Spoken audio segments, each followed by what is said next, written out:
বিসমিল্লাহির রহমানির রহিম। আসসালামু আলাইকুম। সবাই কেমন আছেন? আশা করছি সবাই ভালো আছেন। আজ নতুন একটা ভর্তা নিয়ে চলে আসলাম। আমার মতো করে ঘি দিয়ে মিষ্টি কুমড়া ভর্তা করে খেয়ে দেখুন, দারুণ একটা স্বাদ পাবেন। যাই হোক, আমি মিষ্টি কুমড়াগুলো কী করবো, ফ্রিজে যাই দেখি এক কোনায় এক টুকরা মিষ্টি কুমড়া পড়ে আছে। ওকে তো কিছু একটা করতে হবে, তাই না? মিষ্টি কুমড়াগুলো কেটে পাতলা পাতলা করে আমি কেটে নিলাম। তারপর একটু পানি দিয়ে আমি সিদ্ধ বসাই দিলাম এখানে। সাথে আরেকটা জিনিসও আছে, মানে এর সাথে করলাও আছে, দেখবেন কীভাবে ভর্তা করি আমি। তারপরে একটু পরিমাণ মতো একটু পানি দিলাম, যেহেতু পাতলা করে কেটেছি এর জন্য বেশি পানি দেওয়া লাগবে না, কারণ মিষ্টি কুমড়াটা সিদ্ধ হয়ে যাবে খুবই তাড়াতাড়ি। যাই হোক, দারুণ কিন্তু খেতে হয় এটা, যদি খেলে ঘি দিয়ে বানাতে হয়। মানুষ তো অনেক রকমের ভর্তা তো খান, এর সাথে শুধু ঘিটা অ্যাড করবেন। যাই হোক, ঢেকে দিলাম কিছুক্ষণের জন্য ঢেকে দিলাম। দেখেন আমার মিষ্টি কুমড়া হয়ে আসছে, জাস্ট একটু পানি আছে। পানিগুলো টেনে নিলে আমি এটাকে নামিয়ে নিব। এই দেখেন হয়ে গেছে একদম পুরোপুরি সিদ্ধ। এটাকে আর বেশিক্ষণ আমি করব না, সিদ্ধ করব না, কারণ বেশি সিদ্ধ করলে একদম আটকে যাবে। যাই হোক, আমি তারপরে 1 চামচ ঘি দিয়ে দিলাম একটা কড়াইয়ের মধ্যে। ঘিটা ভালো করে দিয়ে, ঘিটা বেশি গরম করব না, কারণ ঘিটার তাহলে গ্রান নষ্ট হয়ে যাবে। আমি এইভাবে এই ভর্তাটা করি, এইভাবে ভর্তাটা করলে সবাই খেতে চায়, কারণ আমাদের ঘরে মিষ্টি কুমড়া এতটা পছন্দ করে না। যা আমি রান্না করি খুব জোর জবরদস্তি করি, মানে বাবা খেতে পছন্দ করেন না। উনি ডক্টর মানুষ, উনি এগুলো খুবই অপছন্দ করেন, যে এটা খেলে ব্যথা হয়, হেন হয় তেন হয়। যাই হোক, ঘিটার মধ্যে আমি মিষ্টি কুমড়াটা দিয়ে ভালো করে ঘিয়ের সাথে ভেজে নিচ্ছি। মিষ্টি কুমড়াটা আপনারাও এভাবে ভেজে নেবেন। বেশিক্ষণ ভাজতে হবে না, একটু এটাকে একদম একটু গলে গেলে, মানে গলে গেলে ভালো হবে, কারণ ঘিয়ের গ্যারানটা ভিতরে ঢুকবে।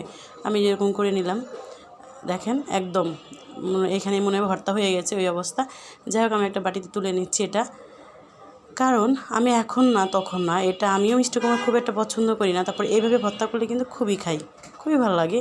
সেদিন অনেকটাই ভাত খাই, যেহেতু বাবা নিষেধ করে মিষ্টি কুমড়া খেতে। আবার দেখবেন উনিও মাঝে মাঝে আমার এতে ভর্তাটা হলে খেয়ে নেয়। যা ওইভাবে একটু ভর্তা করে ঘি দিয়ে, তারপর শুকনো মরিচটা ভেজে নিলাম একটু তেল দিয়ে, সুন্দর করে ভেজে নিলাম একদম পোড়া করে। এখানে ভাজা পেঁয়াজ আমি ইউজ করব না, একটু কাঁচা পেঁয়াজ ইউজ করবে, কিন্তু পেঁয়াজটা অনেক পাতলা করে আমি কেটে নিয়েছি, চিকন করে, যাতে ভর্তার সাথে একদম মিহি হয়ে যায়। যেমন একটু পরিমাণ মতো লবণটা দিয়ে নিব, আপনারা পরিমাণ মতো দিবেন। আবার 1 চামচ ঘি আমি দিয়ে দিলাম এখানে। ওই সময় ঘিটা গলে না, আর এখন চুলার পাশে রেখেছিলাম, তার জন্য ঘিটা গলে গেছে। এখন পুরো এক চামচ ঘিটা দিয়ে দিলাম। তারপরে ভালো করে মরিচটা আর পেঁয়াজটা ঘিটা ভালো করে লবণ দিয়ে মাখিয়ে নিলাম। তারপরে মিষ্টি কুমড়াগুলো দিয়ে দিলাম। একটু গরম আছে, যাই হোক আমার মতো ভুল করবেন না। আমি ভাবছিলাম যে এটা ঠান্ডা হয়ে গেছে, না হয় নাই, একটু গরম আছে, হাতে লাগতেছিল। যাই হোক, আমি আস্তে আস্তে এটাকে করে নিচ্ছি, গলে নিচ্ছি। এটাকে গলাতে হবে না, এই দেখেন হয়ে গেছে পুরোপুরি। আমি ভর্তাটা করে নিচ্ছি, যে পরিমাণ সিদ্ধ হয়েছে এটাকে এত চাপাচাপি করতে হবে না। তারপরে দিয়ে দিলাম এখানে একটু ধনিয়া পাতা, কারণ ধনিয়া পাতাটা দিলে আরও মজাটা বেড়ে যাবে।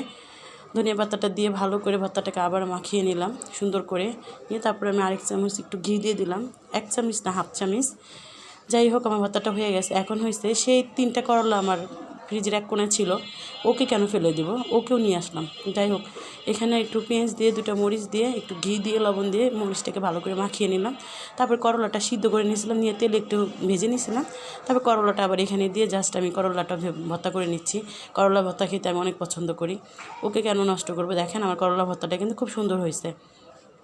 আবার কেউ মনে করবেন ঘি দিল করলা ভর্তার মধ্যে, হ্যাঁ এটাও কিন্তু মজা আরেক রকম খাওয়ার। যাই হোক, আমার ভর্তাটা হয়ে গেল। অবশ্যই কিন্তু কমেন্ট করবেন আমার মিষ্টি কুমড়া ভর্তা এবং করলা ভর্তাটা কেমন হয়েছে। সবাই ভালো থাকবেন। আসসালামু আলাইকুম।